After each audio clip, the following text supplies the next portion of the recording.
Thank you. Good morning, thank you. My name is Sarah Tucker. I'm from the Christian Heritage College. I'm a 45-year-old single mother, Uniting Church member and lay preacher.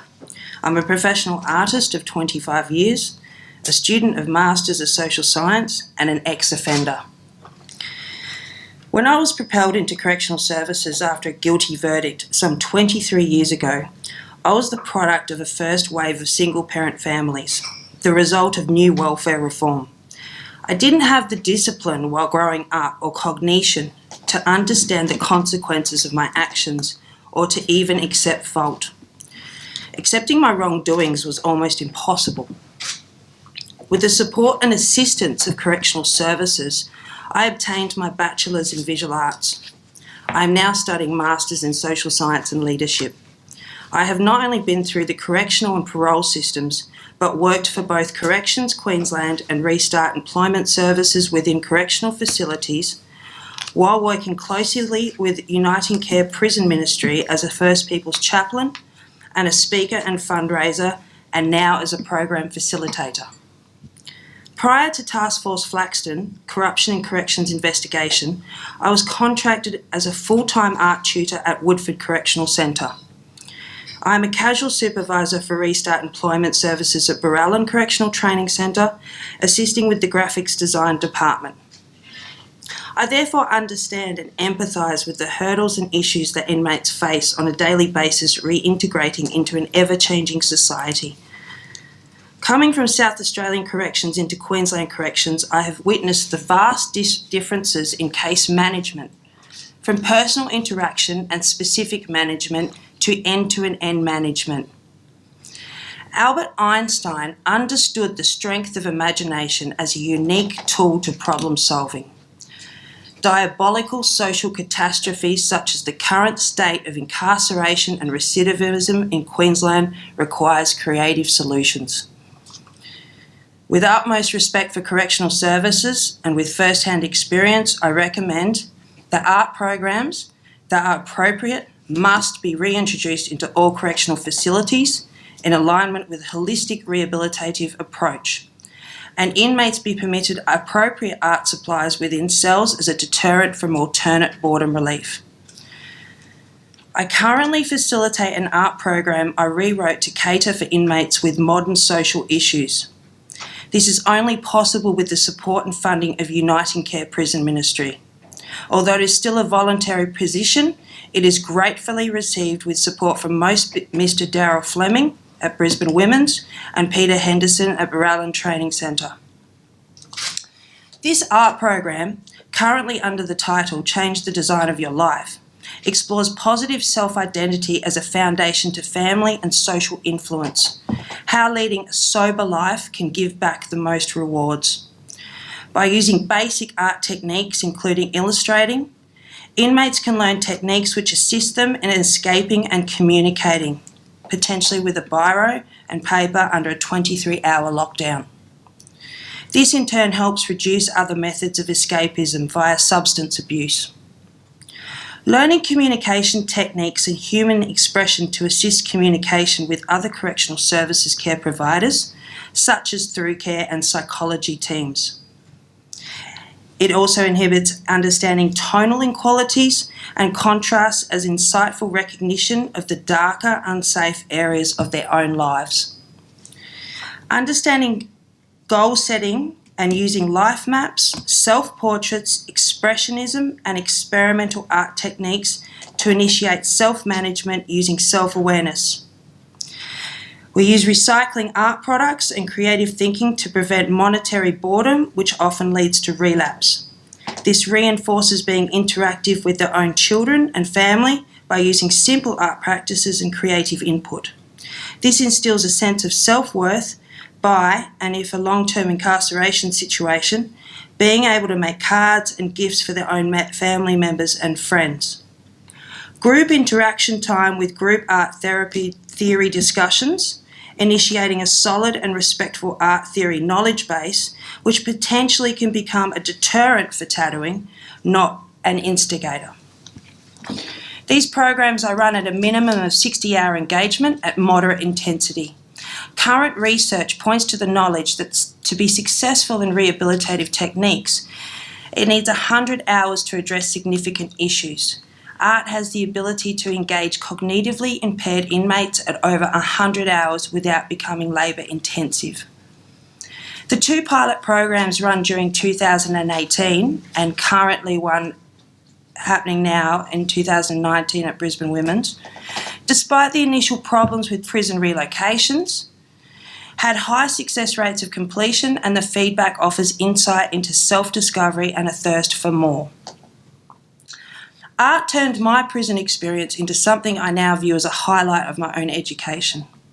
Pursuing art and the symbolic knowledge within its foundations not only broadened my paradigm, but it reinstated confidence in me from the stigma of being on parole for a widely publicised and violent crime. Art has the ability to open and change minds while uniting warring fractions. Within the confines of a prison cell, it can create a meditative process of self-reflection upon which one can experience the process of repentance. Not only does art in prisons reduce the overload of work upon psychiatrists, psychologists and mental health workers, but it can help with the function of motor neurons for many areas of trauma. And prison incarceration is one of the largest contributing factors to generational trauma, further fueling antisocial behaviours that are limiting to one's perception for family and community. This results not the perpetrators of crime being the victim, but the children for futures to come. If we, as a community, can break the cycle of impoverished family communication and relations, then we have the potential to break the cycle of recidivism for future generations. Self-identity and awareness is traditional with the artworks of the First Nations people of our society. This not only supports one position within the community while creating historical records, but upholds the morale under which all people should and once and did adhere to. Regardless of media hype and attention towards supposed trends and privileges of prisoners, art has always been and continues to be a cultural denominator amongst the socially and historically and marginalised groups within all social divides. Regardless of the disambiguated and mixed heritage of the exiled and immigrated Europeans upon the shores of Terra Nullis, recognition of personified identification is a step towards accountability and ultimate reconciliation. Art not need be for segregated groups, but an access for therapy to all souls struggling within their own defeat and personae. Art is proven to be across the board an integral part of rehabilitation. It is a big claim to put this into art alone, potentially yes. However, through well-trained and culturally aware facilitators, appropriate and security and prison awareness, and supported by corrections and community outlets, art can become a gateway into cognitive skill enhancement and relapse prevention for many systematic disorders. And with community-aware programs externally empathetic to the trauma of incarcerated life, art offers the unique opportunity to converse with community and has the potential to break social cohorts that are of negative influences. In addition, I also support the previous submission and the recommendations by Keith Hamburger and Jim Kennedy 1998. Offender accountability needs to be addressed immediately post-sentencing guilty verdict. Immediate response to actions is integral to remorse and accountability. Established households and communities do not leave responsibility of members up to 3 to 4 years for their actions, unlike the current court system. Not only is it of, and I quote, not only is it of most importance that inmates recognise their wrongs and be accountable for that, but also equally important for the system under which we are governed to accept part responsibility for allowing these members of society to fall through the gaps of social support. Keith Hamburger, page 17, October 2018. I also recommend holistic 24/7 supervised therapeutic community corrections. I again refer to Keith Hamburger's submission regarding a number of small high-security facilities that provide therapeutic community custodial options, assisting inmates to reintegrate and re-educate living skills, including prioritising family relationships without the trauma of incarceration. Immediate action is required from all contributing factions to create a dialogue based around the community enabling facilities assisting correctional services in the support of ex-inmates. Consistent correctional through care staff need to be a part of the overall rehabilitation plan, working in unity with community groups and welfare agencies. Inclusive and in alignment with biblical teachings, churches need to become publicly active. Community groups, welfare agencies and church groups especially must make provision and practice for accommodating ex-inmates. Family structure is integral to breaking cyclic behaviours. It is the next generation that we must be conscious of, the next generation of potential perpetrators and victims. And here I also refer to Keith Hamburger's submission and Tamara Walsh's examination of Is Corrections Correcting? I also recommend a 15-year business plan combined with social study into the current impacts of correctional services and community services for the future generations, as also recommended by Keith Hamburger and Dr. Pfeiffer. This study needs to be also actively engaging and working with offenders prior to release and post-release to gauge full awareness of social difficulties prisoners face upon release. There also needs to be appropriate training for church groups, motivated to assist prisoners, including contemporary social empathy and cultural awareness, inclusive of appropriate substance abuse training. Currently, church groups running rehabilitation centres are also using one-size-fits-all models, which are dangerously close to exhibiting forced indoctrination and proselytism. Prison ministry of all denominations needs ongoing and extensive support to facilitate more programs both inside the system and outside. And as having first experience as a First Peoples chaplain, I also refer to the Kennedy Review and recommendations for prison chaplaincy to be recognised and in line with correctional services in effort to move away from the tokenistic gesture and hug-a-thug opinion of correctional staff. Uniting Care are explicit in providing safe training for children ministries within their congregations, and a similar format should also adhere to ex-prisoners and even to some extent returning soldiers and other victims of trauma. This deserves and warrants community support to not see the work of communities and churches not as historically damaging but healing, and requires an altruistic approach. Churches must work cohesively with correctional services, and both must be responsive to relational advice. The Australian Industry Standards Key Findings discussion paper outlines the need for further correctional staff to be able to work with people who are suffering from mental health issues, as well as violent or drug affective, inclusive of a range of people from diverse cultural backgrounds and ethnicities. This should also be applicable to chaplaincy. Art as a means to allow offenders to make restitution to their community, penance to victims of crime and their self, coexisting with identity awareness to enhance cognitive production. Greater emphasis upon cognition skills programs for offenders aimed at addressing the underlying causes of their offending behaviour. Keith Hamburger, page 21. Art also has the ability to communicate across all cultures and does not need enforced literacy and numeracy to become a foundational pathway into further models of education. Art can unify segregated microcultures that previously organically self-created. Thank you, Sarah. Very interesting. You may have answered this in your submission, and I think I know what you're going to say, but I'm going to ask anyway. How widely applicable is an art therapy model for, for incarcerated prisoners? Extreme. Can it work for everybody? Yes. If the facilitators are trained correctly into understanding trauma and empathy for inmates and their situations, and also work closely with correctional services, it potentially has the ability to be across the board. Then I guess the supplementary question would be, based on your experiences to date, how widely applicable, or how widely applied is it now? How widely available? Not. All the art programs have been removed since the last CCC from pretty much every centre. I'm the only one doing one-on-one art therapy with any inmates, apart from TAFE, which is a basic certification in simple knowledge skills of colour theory, illustration, shading, tone. There's no self-awareness or self-exploration or rehabilitative work. Do you have any understanding as to why those programs have ceased?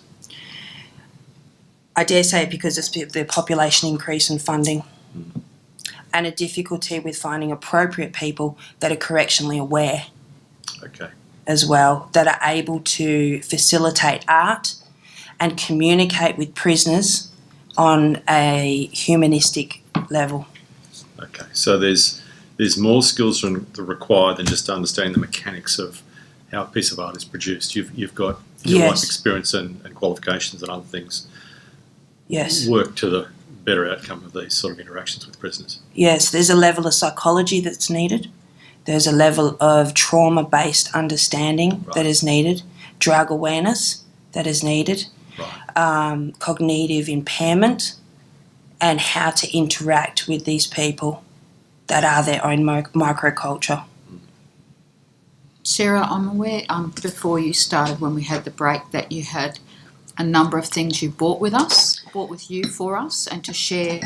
So if you can talk to those at this time, and then as I explained, they can be then uploaded as part of your submission to the hearing today. So if you make reference to them and just explain what you've brought along, that would be great. This is the program that I wrote. This is the men's handbook. So this is something that they can take back to their cells. It's not personal, so then they can't get stood over for it or feel inhibited by it. It's basically an art reference, and it teaches them basic cognitive skills and reflection time when they're in lockdown. This is the facilitator handbook I wrote of the program, which is based upon psychological therapy, inclusive of art practices. This is one of the storyboards that Mr. Darryl Fleming is also supporting to try and have the parole board approved, so that prisoners can communicate in an art-based way correctly to parole and exhibit where they would like to end up in life and what support they need from the community so that they can succeed better. These are productive members of society that are being exiled. They need more support. The public needs more awareness of their needs, and there needs to be less silos, and contracting out areas of correctional services is not assisting. Probation. So would someone do a storyboard like that if they had issues around literacy in terms of writing their story for the parole board, or Yes. can it work collaboratively together? Yes. This is one method I have of a self-identity piece. This person never did art before at all. So she used as text, so I worked her through that, and then she went through a self-reflection process of understanding what the sliding door moment was that sent her into this. This is her life map and life goals and where she wants to end up. This is potentially submittable to parole to help them to understand the needs and position of these people and where they are falling through the gaps. Not only have they failed society, most of these people, but somewhere along the line the system has failed them. And that needs to be recognised for reconciliation. This is other pieces. This woman had never painted before either, and she was able to produce that at the women's prison. This inmate has been inside for 35 years and never done any artwork. So through consistent communication, we were able to break down barriers and have him doing something that helped him with his own identity. This is another one of my students. He had no art supplies and made this canvas board because all the art supplies are being removed. Sarah, you made an interesting comment about the parole board potentially being able to receive an art-based submission, which sounds intuitively like a really good idea, because I guess verbal and literacy skills of some inmates would not be high. And yet there's no doubt they're pouring their heart and soul into these pictures. Unfortunately, the problem, the generational situation is that a lot of these people haven't had correct parenting, and that has been broken apart through generations previously. Now, due to lack of parental cohesiveness and communication skills, these people don't know how to communicate their needs in a verbal manner.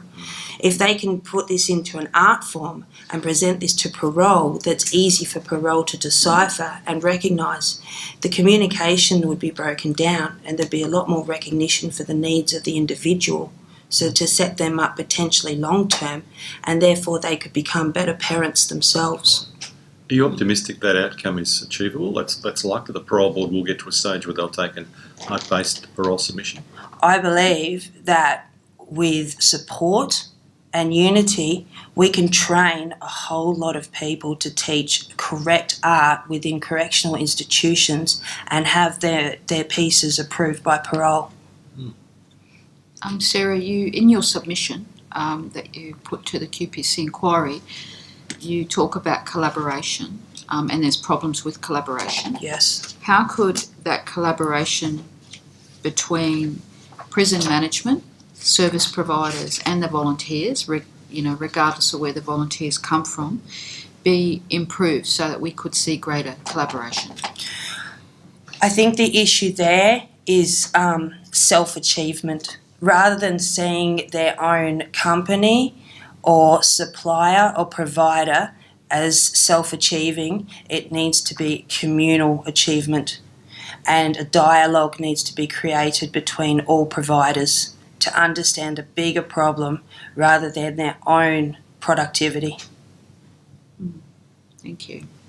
Sarah, you've identified your organisation as the Christian Heritage College, and you're here primarily to talk about your art-based experience and background and the benefits of that.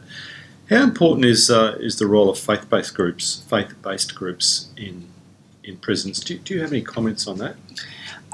Personally, my chaplaincy experience when I was in prison, I'm still in contact with my chaplain from South Australia. Really? Yes. So a very important relationship. Very important role and establishment and relationship, and she has kept my art from 23 years ago. Wow. Gee. So that relationship is so intrinsically important, but unfortunately the situation of chaplaincy is that to become a chaplain you either have to have some financial backing because it's not recognised by Centrelink as being work or part of the 15 hours a week work, so therefore you have to be over 55 years old. So that's creating a generational gap between the knowledge of the older chaplains and the situations that the biggest population of younger inmates are going through. I wasn't aware of that. And so chaplains aren't able to relate to a lot of the younger population of prisoners because they're not aware of the globally changing environment that is inclusive of drug abuse and even internet access, sexual abuse, cultural infringement. There's a whole different variety of levels. This is why all prison ministries need more support, more recognition and more backing for what they do as valid. Well put, thank you. Yeah, thank you. I don't have any further questions, I Commissioner Wood, so we will open it to the floor at this time. If there's any questions from the audience for Sarah, not questions, comments from the audience, sorry Sarah, for Sarah this afternoon, this morning. Yes, please remember to say your name and what organisation you're from. Thank you for your comment. I'm Stephen Fincham from Uniting Care Queensland. So I work with Sarah, and I'm also the chair of the State Chaplaincy Board for Correction. What Sarah was saying there about the importance of chaplaincy and religious visits in prisons is vital, and the last group shared how they have up to 100 people almost in their units and 2 members of staff, and they can't provide service to those inmates. What our chaplains do is they go in uninhibited to all the units and offer care to those people. And so some of what Sarah was saying around age of chaplains is true. We do have mainly older people in retirement, but there are a group of younger chaplains as well, but they're not. It's not the norm, and so it's a real struggle. But it is something that can affect change. But I just wanted to say on Sarah's work is that she's kind of underplayed herself there. Really. She's really so. I engaged Sarah about a year ago to do this rework of this program, and what we've seen is both in the Women's Centre and in Burallen, is we've seen people who've never, the art's secondary, you know, it's really important that they learn that skill, but it's more about the awareness of their situation in life, what's gotten to that place, and what Sarah's been doing through the art therapy is helping them understand themselves and helping them understand the things that have happened in their lives. They don't define who they are, they have a reality to part of their life, but it's not who they are. So I just wanted to say that about Sarah's work, but it really is something that can be transformative, and I think that through art therapy and all the stuff that goes around that, it could really transform the way people live their lives and can affect change. Yeah. Thank you. Thank you. I'm glad you spoke and underlined Sarah's work. That was nice to hear. Are there any other comments from the floor? It looks like, Sarah, your work is done. Thank you for your attendance. Really interesting presentation. Something, you know, I hadn't considered, and I'm glad we heard you this morning. Thank you, everybody.